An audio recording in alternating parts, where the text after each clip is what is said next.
नमस्कार विद्यार्थी मित्रांनो, लक्ष सरकारी नोकरी या एज्युकेशनल चॅनलवर आपले पुन्हा एकदा स्वागत. तर मित्रांनो, आज आपण पोलीस भरती 2024 साठी अतिशय महत्त्वाचे चालू घडण्याचे प्रश्न इथे कव्हर करणार आहोत. मित्रांनो, हे सर्व प्रश्न अगोदर घेतलेले आहेत, ते आता आपण रिव्हिजन म्हणून पाहणार आहोत. रिव्हिजनमध्ये आपण त्या प्रश्नासंबंधीची जी काही एक्स्ट्रा माहिती घेता येईल ती सर्व माहिती आपण इथे कव्हर करणार आहोत. कोणीही व्हिडिओ अर्धवट सोडायचा नाही, व्हिडिओ शेवटपर्यंत नक्की पाहायचा आहे, कारण भरपूर प्रश्न हे महत्त्वाचे आणि पोलीस भरतीमध्ये रिपीट झालेले म्हणजेच पुन्हा पुन्हा विचारलेले प्रश्न आपण घेतलेले आहेत. व्हिडिओला लगेचच सुरुवात करूया. चॅनलवर जर नवीन असाल तर चॅनलला अवश्य सबस्क्राईब करून घ्यायचं आहे, जेणेकरून तुम्हाला पोलीस भरतीसाठी महत्त्वाचे प्रश्न पाहाव्यास मिळतील. प्रश्न पहिलाच आहे, स्टार मार्क करून ठेवा. पोलीस भरती 2024 मध्ये जवळपास बहुतेक जिल्ह्यांमध्ये हा प्रश्न आपल्याला पाहावयास मिळाला होता. प्रश्न पहिला आहे, महाराष्ट्राचे नवे राज्यपाल म्हणून कोणाला नियुक्त करण्यात आले होते? तर पर्याय क, सी.पी. राधाकृष्णन. तमिळनाडू या राज्याशी ते संबंधित आहेत बघा, सी.पी. राधाकृष्णन, आणि हे महाराष्ट्राचे नवे राज्यपाल म्हणून नियुक्त झालेले आहेत. किती आहेत? तर ते 21वे राज्यपाल आहेत बघा, महाराष्ट्राचे 21वे. 20वे राज्यपाल कोण होते? रमेश बैस हे 20वे होते. 19वे होते भगतसिंह कोश्यारी, 21वे बनले आहेत आता सी.पी. राधाकृष्णन. तमिळनाडू या राज्याशी ते संबंधित आहेत. यांनी अगोदर झारखंड व तसेच तेलंगणा या राज्याच्या अतिरिक्त राज्यपालाचा कारभार यांनी अगोदर सांभाळला होता. याच्यानंतर आता ते महाराष्ट्राचे राज्यपाल बनले. आता महाराष्ट्राचे राज्यपाल सी.पी. राधाकृष्णन बनले. याचबरोबर बघा, आणखीन 8 ते 9 राज्यांचे बघा राज्यपाल हे बदललेले आहेत. ते आपण इथे कव्हर करून टाकू, म्हणजे तुम्हाला लक्षात राहील. म्हणजे कोणताही जो काही राज्यपाल विचारले नवीन राज्यांचे, तर ते तुम्हाला लक्षात राहील. नवीन नियुक्त्या पाहूया आपण राज्यपालांच्या. तर सी.पी. राधाकृष्णन महाराष्ट्राचे राज्यपाल बनले. हरिभाऊ बागडे हे बघा राजस्थान राज्याचे राज्यपाल बनले आहेत, राजस्थान राज्याचे. त्यानंतर जिशू देव वर्मा हे बनलेले आहेत तेलंगणा राज्याचे राज्यपाल. ओम प्रकाश माथुर हे बनलेले आहेत सिक्कीम राज्याचे राज्यपाल. त्यानंतर संतोष कुमार गंगवार हे बनलेले आहेत झारखंड राज्याचे राज्यपाल. छत्तीसगडचे राज्यपाल बनलेले आहेत रमन डेका. सी.एच. विजयशंकर हे बनलेले आहेत मेघालय या राज्याचे राज्यपाल. गुलाबचंद कटारिया हे बनलेले आहेत पंजाब राज्याचे राज्यपाल. त्यानंतर लक्ष्मण प्रसाद आचार्य हे बनलेले आहेत आसाम राज्याचे राज्यपाल. एवढी माहिती आपण एका प्रश्नामधून कव्हर करत आहोत. दुसरा प्रश्न आहे, दुसरा प्रश्न देखील तेवढाच महत्त्वाचा आहे. हा देखील प्रश्न बहुतेक जिल्ह्यांमध्ये विचारण्यात आला होता. तर दुसरा प्रश्न काय आहे, कोणत्या शस्त्राला महाराष्ट्राचे राज्यशस्त्र म्हणून घोषित करण्यात आले? तर पर्याय ड, जो काय दांडपट्टा आहे बघा, तर या दांडपट्ट्याला महाराष्ट्र राज्य सरकारने महाराष्ट्राचे राज्यशस्त्र म्हणून घोषित केलेले आहे. त्याचबरोबर बघा, महाराष्ट्राचे राज्यगीत म्हणून कोणत्या गीताला दर्जा देण्यात आलेला आहे? तर जय जय महाराष्ट्र माझा हे जे काही गीत आहे बघा, राजा बडे यांनी लिहिलेले, तर या गीताला महाराष्ट्राचे राज्यगीत म्हणून दर्जा देण्यात आलेले आहे. गीतकार आहेत राजा बडे आणि गायक आहेत शाहीर साबळे. आता हे कोणत्या वर्षी लागू करण्यात आले होते? तर ते आपण अगोदर माहिती घेतलेली आहे, तर ते तुम्ही आता कमेंटमध्ये उत्तर सांगायचं आहे. तिसरा प्रश्न आहे, लोकमान्य टिळक राष्ट्रीय पुरस्कार 2024 कोणास प्रदान करण्यात आला? तर तो प्रदान करण्यात आला पर्याय क, सुधा मूर्ती यांना. तर सुधा मूर्ती यांना लोकमान्य टिळक राष्ट्रीय पुरस्कार 2024 हा प्रदान करण्यात आला. त्याचबरोबर बघा, जर आपण एक्स्ट्रा माहिती घेतली इथे, तर सुधा मूर्ती यांचे पती बघा नारायण मूर्ती.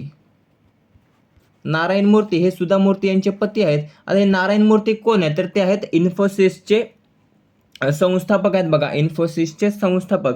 तर यांना अगोदर हा पुरस्कार 2004 साली मिळाला होता बघा.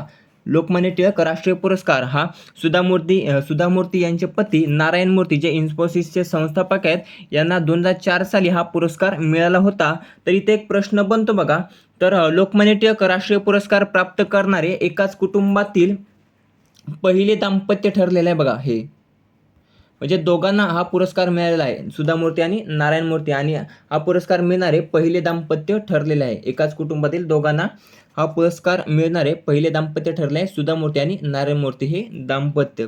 जर आपण सायरस पूनावाला यांचा विचार केला तर यांना 2021चा लोकमान्य टिळक राष्ट्रीय पुरस्कार प्रदान करण्यात आला होता. टेसी थॉमस यांना 2022चा आणि नरेंद्र मोदी यांना 2023चा. पहिला लता दीनानाथ मंगेशकर पुरस्कार हा कोणास प्रदान करण्यात आला होता, तर नरेंद्र मोदी यांना करण्यात आला होता. बघा, नरेंद्र मोदी यांना. दुसरा 2022चा कोणास करण्यात आला, तर आशा भोसले, आणि तिसरा 2024चा अमिताभ बच्चन. इथे आपण सर्व माहिती, अतिशय महत्त्वाची माहिती कव्हर करत आहोत. प्रश्न कुठला विचारला तर तुम्हाला त्याचं उत्तर आलं पाहिजे. पुन्हा एकदा सांगतो, लता मंगेशकर पुरस्कार 2022 सुरुवात झाली. पहिला पुरस्कार प्रदान करण्यात आला होता नरेंद्र मोदी यांना.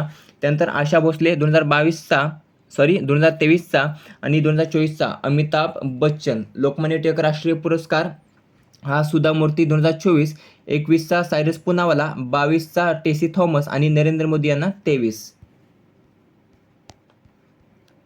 पुढचा महत्त्वाचा प्रश्न आहे, महाराष्ट्र राज्याच्या पहिल्या महिला मुख्य सचिव कोण बनल्या आहेत, तर त्या बनल्यात पर्याय ब सुजाता सौनिक. यांच्या अगोदर महाराष्ट्र राज्याचे मुख्य सचिव कोण होते, मुख्य सचिव, तर नितीन करीर. नितीन करीर हे महाराष्ट्र राज्याचे अगोदर मुख्य सचिव होते. त्यांच्यानंतर आता महाराष्ट्राचे मुख्य सचिव बनले आहेत सुजाता सौनिक, ज्या महाराष्ट्राच्या पहिल्या मुख्य सचिव आहेत. बघा, पहिल्या मुख्य सचिव. रश्मी शुक्ला, तर रश्मी शुक्ला यांचा विचार केला तर रश्मी शुक्ला ह्या महाराष्ट्र राज्याच्या पहिल्या महिला पोलीस महासंचालक आहेत, रश्मी शुक्ला. इथे आणखीन एक नाव आहे बघा, शोमिता बिस्वास. शोमिता बिस्वास. तर हे बिस्वास हे नाव कशाशी संबंधित, तर बघा, यांची नुकतंच महाराष्ट्राच्या प्रधान मुख्य वन संरक्षकपदी नियुक्ती करण्यात आली. बघा, महाराष्ट्राच्या प्रधान मुख्य वन संरक्षकपदी नियुक्ती करण्यात आलेली आहे आणि हे पद भूषवणाऱ्या त्या पहिल्या महिला आहेत. बघा, शोमिता बिस्वास. प्रधान मुख्य वन संरक्षक हे पद भूषवणाऱ्या पहिल्या महिला कोण असा विचारला प्रश्न, तर शोमिता बिस्वास हे उत्तर असणार आहे. त्यानंतर UPSCच्या अध्यक्ष कोण बनले आहेत. बघा, UPSCच्या अध्यक्ष, तर UPSCच्या अध्यक्ष बनलेल्या आहेत प्रीती सुदान. प्रीती सुदान ह्या बनलेल्या आहेत. कितव्या असणार आहेत, तर त्या दुसऱ्या आहेत. बघा, दुसऱ्या महिला. UPSCच्या अध्यक्षपद भूषवणाऱ्या दुसऱ्या महिला बनलेल्या आहेत प्रीती सुदान. पुढच्या प्रश्नाकडे वळूया.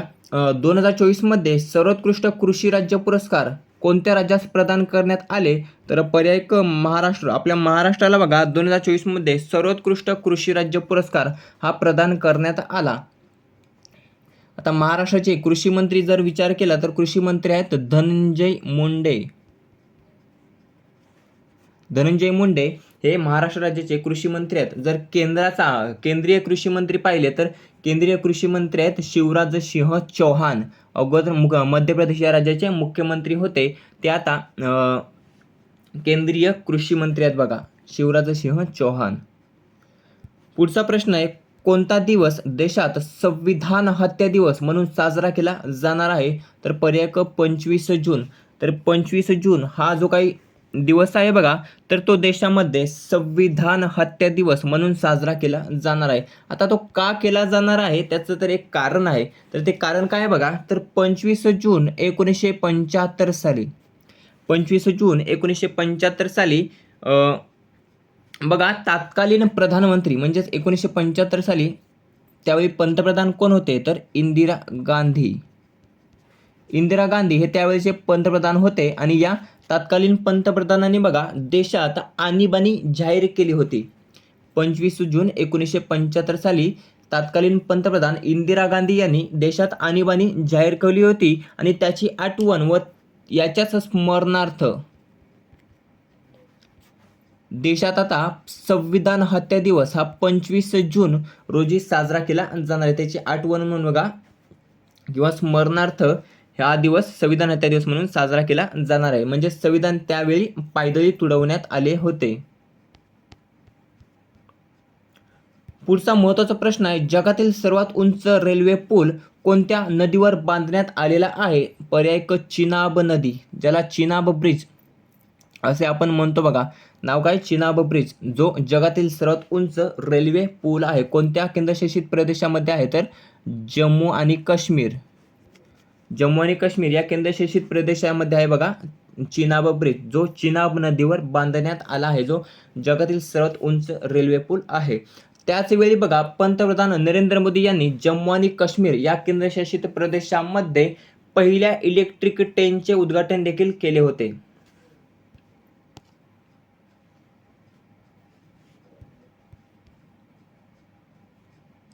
अंडर वॉटर मेट्रो हुगळी नदीच्या खालून बघा धावली. Under water tunnel metro Kolkata पश्चिम बंगाल या राज्यामध्ये बघा पहिली अंडर वॉटर टनेल मेट्रो धावली होती. त्यानंतर जर विचार केला आपण पहिला अंडर वॉटर सी टनेल, पहिला अंडर वॉटर सी टनेल म्हणजे समुद्र बोगदा हा कोणत्या राज्यामध्ये तयार होत आहे, तर मुंबई, राज्य विचारले महाराष्ट्र, तर महाराष्ट्रातील मुंबई या ठिकाणी तयार होत आहे बघा भारतातील पहिला अंडर वॉटर सी टनेल. त्यानंतर भारतातील पहिली अंडर वॉटर मेट्रो ही हुगळी नदी खालून बघा धावली, जी कोलकाता या ठिकाणी धावली. भारतातील पहिली वॉटर मेट्रो जर विचारलं तर कोची.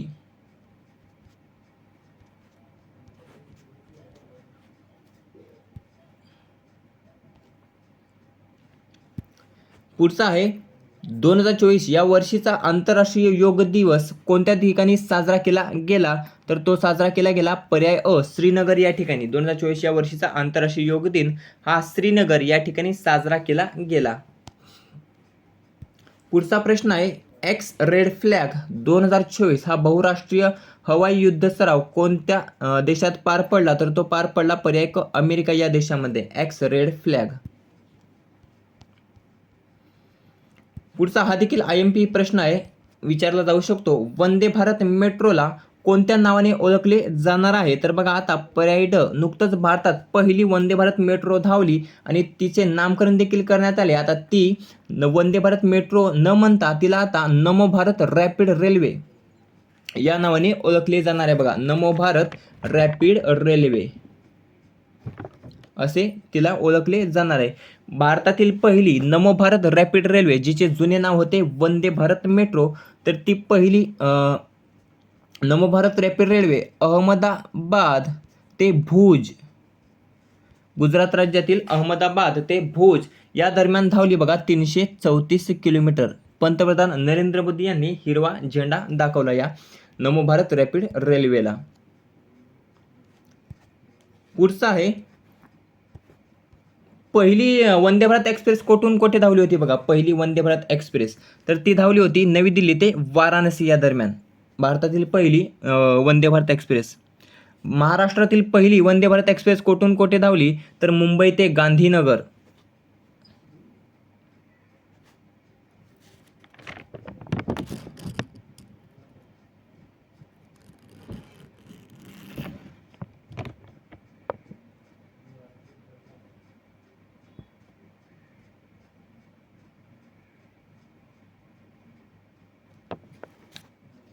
पुढचा प्रश्न आहे दिल्लीच्या मुख्यमंत्रीपदी कोणाची निवड करण्यात आली आहे, तर पर्याय अ आतिशी मार्लेना.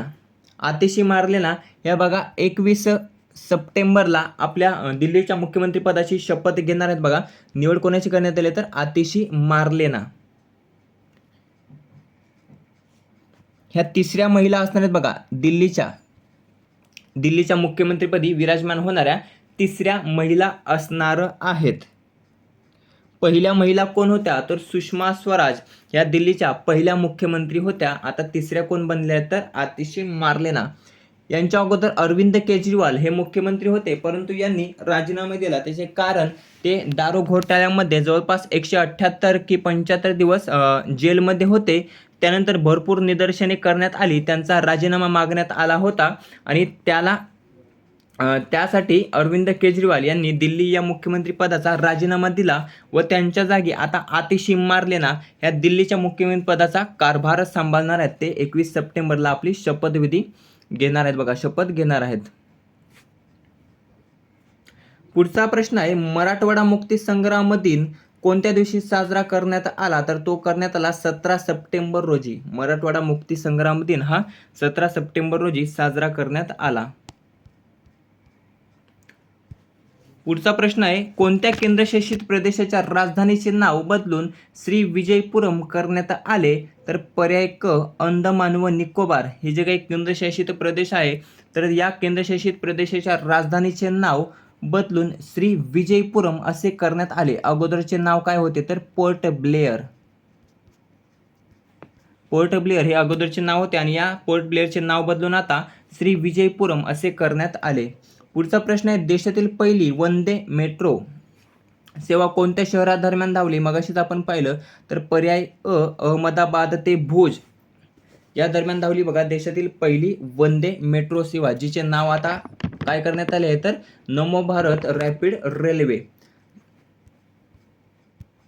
त्यानंतर जर आपण एक्स्ट्रा माहिती म्हणून पाहिली, तर मुंबई ते गांधीनगर महाराष्ट्रातील पहिली वंदे भारत ट्रेन, जिचे जुने नाव होते ट्रेन 18. महाराष्ट्रातील पहिली वंदे भारत एक्सप्रेस कोठून कोठे धावली? तर मुंबई ते गांधीनगर. वंदे मेट्रो आणि वंदे भारत एक्सप्रेस दोन्ही वेगळे आहेत बघा, कन्फ्युजन होऊ नका.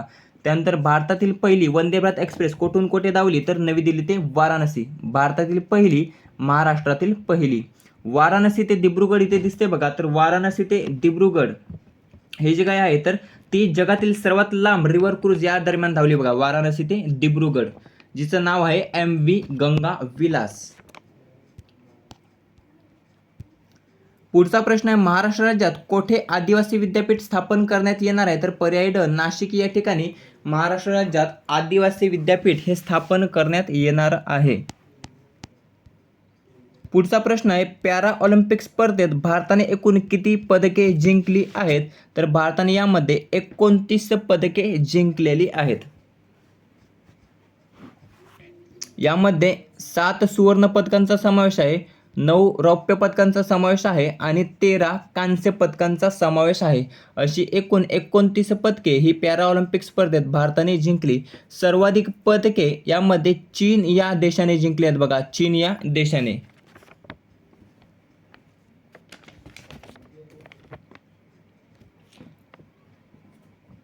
तर चीन या देशाने किती पदके जिंकलेली आहेत यामध्ये? तर सर्वाधिक 220, इथे आपण घेऊया सर्व माहिती. 220 पदके ही चीन या देशाने जिंकलेली आहेत सर्वाधिक. त्यामध्ये 94 सुवर्ण पदक, त्यानंतर 76 रौप्य पदक आणि 50 कांस्य पदक अशी एकूण 220 पदके ही चीन या देशाने जिंकलेली आहेत. जर पदकानुसार जर क्रमवारी आपण पाहिली किंवा टेबलनुसार क्रमवारी पाहिली, तर पहिल्या क्रमांकावर आहे चीन, दुसऱ्या क्रमांकावर आहे ग्रेट ब्रिटन, तिसऱ्या क्रमांकावर आहे अमेरिका. अमेरिका हा बघा पॅरिस ऑलिम्पिकमध्ये पहिल्या क्रमांकावर होता. पॅरिस ऑलिम्पिकमध्ये त्यामध्ये 126 पदके जिंकली होती. पॅरिस ऑलिम्पिक आणि पॅराऑलिम्पिक दोन्ही वेगवेगळे आहेत. पॅराऑलिम्पिकमध्ये तिसऱ्या क्रमांकावर आणि पॅरिस ऑलिम्पिकमध्ये पहिल्या क्रमांकावर. पुन्हा एकदा सांगतो पॅराऑलिम्पिकचा आता, तर चीन हा पहिला, दुसरा ग्रेट ब्रिटन, तिसरा अमेरिका, चौथा नेदरलँड. भारत यामध्ये कितव्या स्थानावर आहे? तर भारत यामध्ये 18व्या स्थानावर आहे बघा. पॅराऑलिम्पिक स्पर्धेमध्ये भारत 18व्या स्थानावर आहे. पॅरिस ऑलिम्पिकमध्ये भारत कितव्या स्थानावर होता? तर 71व्या स्थानावर होता, 71व्या स्थानावर. त्यामध्ये भारताने 6 पदके जिंकली होती, 5 कांस्य आणि 1 रौप्य. एकही सुवर्ण पदक जिंकता आले नव्हते भारताला.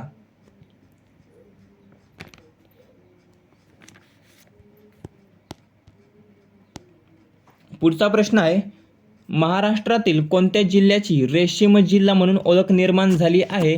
तर पर्याय क जालना. जालना जिल्ह्याची महाराष्ट्रातील बघा रेशीम जिल्हा म्हणून ओळख निर्माण झाली आहे. पुढचा आहे, पॅरा ऑलिम्पिक स्पर्धेत समारोप सोहळ्यात भारताचे ध्वजवाहक कोण होते? तर पॅरा ऑलिम्पिक स्पर्धेच्या समारोप सोहळ्यात भारताचे ध्वजवाहक हे पर्याय ड हरविंदर सिंग आणि प्रीतिपाल. हरविंदर सिंग आणि प्रीतिपाल हे पॅराऑलिम्पिक स्पर्धेच्या समारोप सोहळ्यात भारताचे ध्वजवाहक होते. उद्घाटनावेळी कोण होते? तर सुमित अंतिल आणि भाग्यश्री जाधव हे उद्घाटनावेळी भारताचे ध्वजवाहक होते. जर पॅरिस ऑलिम्पिकचा विचार केला तर पॅरिस ऑलिम्पिक स्पर्धेच्या वेळी उद्घाटनावेळी PV सिंधू व शरद कमल अचंता हे उद्घाटनावेळी भारताचे ध्वजवाहक होते व समारोप सोहळ्यावेळी मनु भाकर आणि PR श्रीजेश.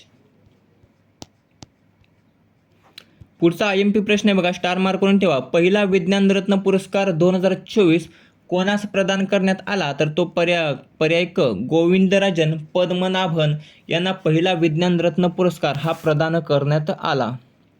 पुढचा आहे प्रश्न, रशियाचा सर्वोच्च पुरस्कार बघा, order of Saint Andrew the apostle हा पुरस्कार कोणास प्रदान करण्यात आला, तर आपल्या भारताचे पंतप्रधान नरेंद्र मोदी यांना बघा order of Saint Andrew the apostle पुरस्कार हा प्रदान करण्यात आला.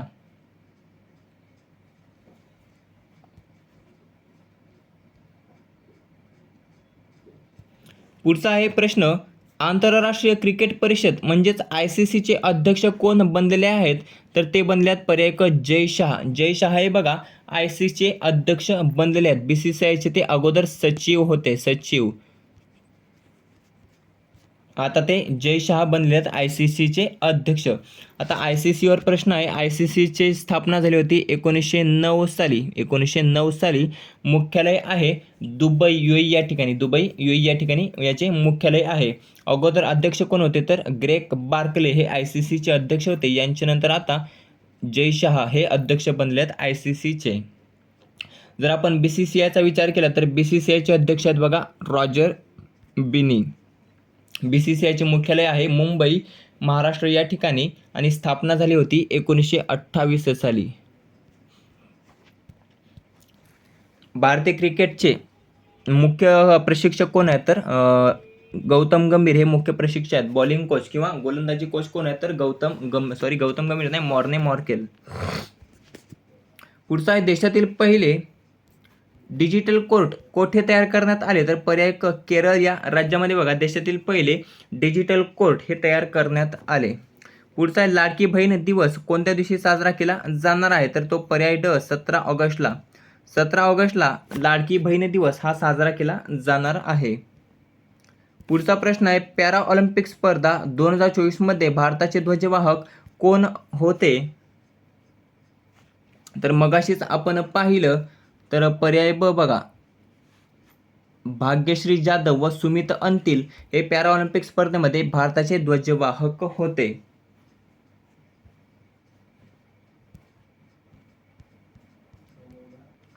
पुढचा आहे, कोणत्या भाषेतील अट्टम चित्रपटाला सर्वोत्कृष्ट राष्ट्रीय चित्रपट पुरस्कार जाहीर झाला, तर पर्याय क मल्याळम.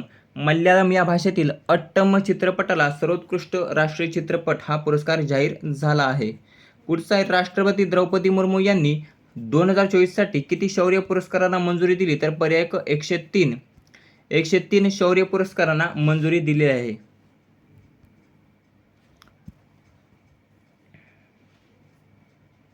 पुढचा आहे, देशातील रामसर स्थळांची एकूण संख्या किती. इथे एक प्रश्न सांगतो बघा, त्याचं उत्तर तुम्हाला कमेंटमध्ये द्यायचं आहे. तर 2024 मध्ये किती पद्म पुरस्कार हे प्रदान करण्यात आले बघा. पद्म पुरस्कार एकूण किती पद्म पुरस्कार प्रदान करण्यात आले, तर त्याचं उत्तर तुम्हाला कमेंटमध्ये द्यायचं आहे. नक्की कमेंटमध्ये द्या. भरपूर विद्यार्थी हे बघा कमेंटमध्ये उत्तर सांगत नाहीत, तर तुम्हाला पूर्ण स्वरूप सांगायचं आहे.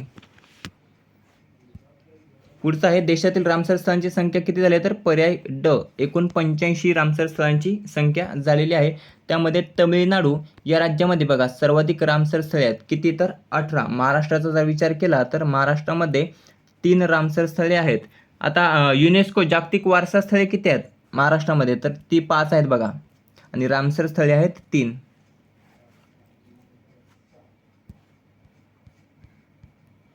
पुढचा आहे, बांगलादेश या देशाच्या अंतरिम सरकारच्या प्रमुखपदी कोणाची नियुक्ती करण्यात आली, तर नोबेल पुरस्कार विजेते मोहम्मद युनूस हे बांगलादेशच्या अंतरिम सरकारच्या प्रमुखपदी नियुक्ती झालेले. अगोदर होते शेख हसीना.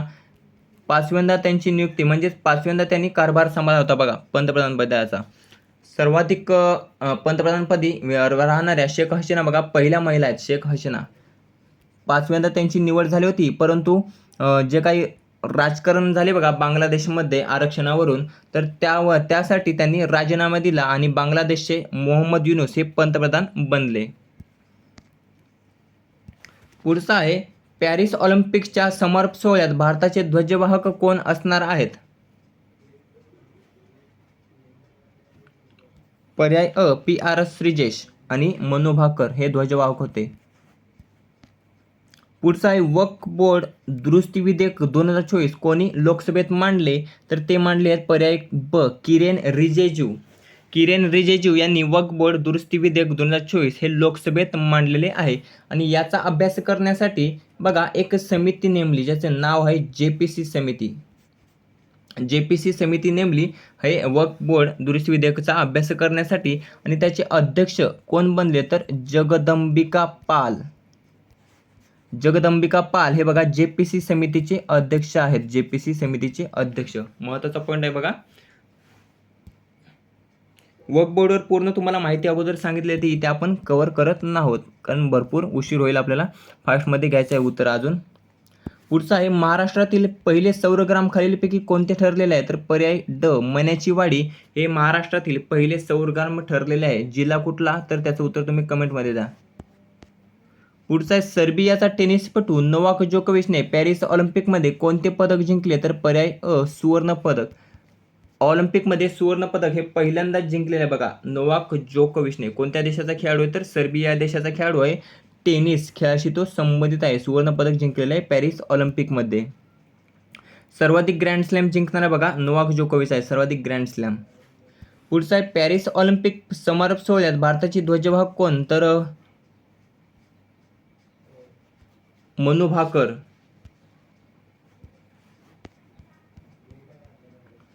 पुढचा आहे प्रश्न महाराष्ट्र शासन वारकऱ्यांसाठी स्वतंत्र वारकरी महामंडळ कोठे स्थापन करणार आहे, तर पर्याय क पंढरपूर या ठिकाणी महाराष्ट्र शासन वारकऱ्यांसाठी स्वतंत्र वारकरी महामंडळ स्थापन करणार आहे. पुढचा आहे भारतातील पहिले हायड्रोजनवर चालणारे पर्यटन जहाज कोणत्या शिपयार्ड येथे बांधले, तर पर्याय ब कोची शिपयार्ड येथे बांधले बघा भारतातील पहिले हायड्रोजनवर चालणारे पर्यटन जहाज. पुढचा प्रश्न आहे कोणत्या म्युझियममधून छत्रपती शिवरायांची वाघनखे साताऱ्यात दाखल झालेली आहेत, तर पर्याय अ लंडनमधील व्हिक्टोरिया अँड अल्बर्ट म्युझियम. इथे 4 प्रश्न आपले कव्हर होतात बघा. पुन्हा एकदा सांगतो, लंडन या ठिकाणचे व्हिक्टोरिया अँड अल्बर्ट म्युझियम. आता हे व्हिक्टोरिया अँड अल्बर्ट म्युझियम कोणत्या देशात आहे, तर इंग्लंडमधील लंडन या ठिकाणी आहे बघा. लंडन या ठिकाणी हे आहे व्हिक्टोरिया अल्बर्ट म्युझियम. या म्युझियममधून छत्रपती शिवरायांची वाघनखे कोणत्या जिल्ह्यामध्ये दाखल झाली, तर सातारा जिल्ह्यामध्ये झाली. प्रश्न क्रमांक 1, प्रश्न क्रमांक 2 आणि लंडन. इथे प्रश्न क्रमांक 3 प्रश्न आपण इथे कव्हर करतो. तर व्हिक्टोरिया अँड अल्बर्ट म्युझियम या म्युझियममधून वाघनखे साताऱ्यात दाखल झाली आहेत. पुढचा प्रश्न आहे 9वा ICC पुरुष T20 विश्वचषक 2024 खालीलपैकी कोणी जिंकला, तर तो आपल्या भारताने जिंकला. कोणाला हरवून, तर साऊथ आफ्रिकेला हरवून. साऊथ आफ्रिकेला हरवून भारत हा दुसऱ्यांदा विजेता बनलाय बघा. T20 वर्ल्ड कप विजेता दुसऱ्यांदा. अगोदर जिंकला होता 2007 साली महेंद्रसिंग धोनी यांच्या नेतृत्वात आणि आता 2024 साली जिंकला रोहित शर्मा यांच्या नेतृत्वात. 2024 आणि 2007. 2024 वर्षी बघा भारताचे मुख्य प्रशिक्षक कोण होते भारताचे, तर राहुल द्रविड. प्रश्न विचारला जाऊ शकतो. राहुल द्रविड हे मुख्य प्रशिक्षक होते. कर्णधार होते रोहित शर्मा. आणि T20 वर्ल्ड कप होताच राहुल द्रविड हे बघा निवृत्त झाले आणि त्यांच्या जागेवर गौतम गंभीर हे भारताचे मुख्य प्रशिक्षक बनले. मुख्य प्रशिक्षक.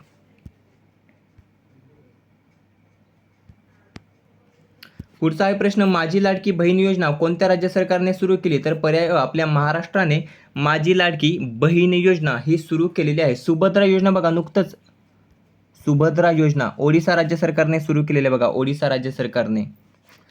आता महाराष्ट्राने सुरू केलेली आहे माझी लाडकी बहीण योजना. लखपती दीदी योजना मध्य प्रदेश या सरकारने सुरू केलेली योजना आहे. सॉरी लखपती नाही, लाडली बहना योजना. लाडली बहना योजना मध्य प्रदेश सरकारने सुरू केलेली योजना आहे. लाडली बहना योजना. आता आपल्या महाराष्ट्राने सुरू केलेली माझी लाडकी बहीण योजना वयोमर्यादा किती आहे, तर 21 ते 65 वर्षे. प्रत्येक महिन्याला 1500 रुपये हे मिळणार आहेत बघा. पहिला हप्ता हा किती रुपयांचा मिळाला महिलांना, पहिला हप्ता तर तो 3000 रुपयांचा मिळाला बघा. पुढचा आहे देशभरात कधीपासून 3 नवीन फौजदारी कायदे लागू झाले? तर पर्याय अ 1 जुलै 2024 पासून देशभरात नवीन 3 फौजदारी कायदे लागू झाले. पुढचा आहे प्रश्न, कोणाला निवडणूक आयोगाचे राष्ट्रीय PW आयकॉन म्हणून घोषित करण्यात आले? तर पर्याय व शीतलदेवी व राकेश कुमार यांना निवडणूक आयोगाचे राष्ट्रीय PW आयकॉन म्हणून घोषित करण्यात आले. यांनी बघा पॅराऑलिम्पिक स्पर्धेमध्ये कांस्य पदक पटकावलेले आहे. पुढचा देशात प्रथमच कोणत्या ग्रामपंचायतीमध्ये पेपरलेस मतदान झाले? तर पर्याय क रतुवा रत्नपुरा या ग्रामपंचायतीमध्ये पेपरलेस मतदान झाले. हे जे काही ग्रामपंचायत आहे ती कोणत्या राज्यातील आहे? तर मध्य प्रदेश या राज्यातील आहे बघा रतुवा रतनपुरा ग्रामपंचायत. पुढचा आहे संयुक्त राष्ट्र महासभेने कोणता दिवस जागतिक ग्रामीण विकास दिन म्हणून घोषित केला? तर पर्याय ड 6 जुलै हा दिवस जागतिक ग्रामीण विकास दिन म्हणून संयुक्त राष्ट्र महासभेने घोषित केला. पुढचा आहे just a mercenary notes from my life and career हे पुस्तक कोणाचे आहे? तर ते आहे पर्याय ब RBI गव्हर्नर D सुब्बाराव यांचे पुस्तक आहे. पुढचा प्रश्न आहे 2024चा आंतरराष्ट्रीय बुकर पुरस्कार कोणास जाहीर झाला? तर पर्याय क जेनी एरपेनबेक यांना बघा 2024चा आंतरराष्ट्रीय बुकर पुरस्कार जाहीर झाला. 2023चा जॉर्जी गोस्पोडिनो यांना जाहीर झाला होता. गीतांजली श्री यांना 2022 गीतांजली श्री, 2023 जॉर्जी गोस्पोडिनो आणि जेनी एरपेनबेक 2024. पुढचा प्रश्न आहे शारजा चॅलेंजर्स बुद्धिबळ स्पर्धा 2024चे विजेतेपद कोणी पटकावले? तर पर्याय क दिव्या देशमुख यांनी पटकावले बघा शारजा चॅलेंजर्स बुद्धिबळ स्पर्धा 2024चे विजेतेपद. पुढचा आहे माउंट एव्हरेस्ट शिखरावर पाऊल ठेवणारी भारताची सर्वात तरुण गिर्यारोहक कोण बनली? तर पर्याय क काम्या कार्तिकेयन ही बनली आहे बघा माउंट एव्हरेस्ट शिखरावर पाऊल ठेवणारी भारताची सर्वात तरुण गिर्यारोहक. पुढचा आहे 53वा दादासाहेब फाळके पुरस्कार 2023 कोणास प्रदान करण्यात आला? तर तो करण्यात आला होता वहिदा रहमान यांना बघा 53वा दादासाहेब फाळके पुरस्कार. महाराष्ट्र भूषण 2023चा अशोक सराफ यांना प्रदान करण्यात आला होता. अशोक सराफ महाराष्ट्र भूषण. आशा पारेख यांना 52वा दादासाहेब फाळके पुरस्कार हा प्रदान करण्यात आला होता बघा. पुढचा आहे प्रश्न 13वा ICC पुरुष एकदिवसीय क्रिकेट वर्ल्ड कप 2024 कोणत्या देशाने जिंकला? तर ऑस्ट्रेलिया या देशाने जिंकला बघा 13वा ICC पुरुष क्रिकेट वर्ल्ड कप 2023. कितव्यांदा जिंकला? तर 6व्यांदा जिंकला बघा 6व्यांदा जिंकला पॅट कमिन्स यांच्या नेतृत्वामध्ये. भारत हा उपविजेता होता. आयोजन देखील आपल्या भारतामध्येच करण्यात आले होते. भारताने एकदिवसीय वर्ल्ड कप 1983 आणि 2011 साली जिंकला होता.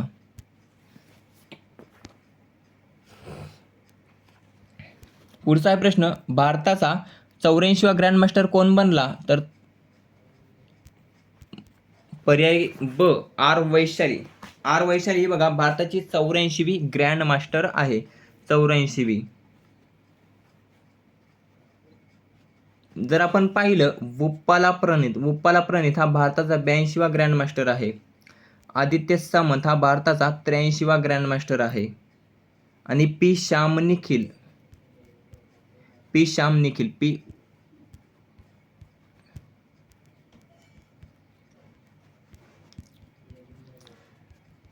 हा भारताचा 85वा ग्रँडमास्टर आहे.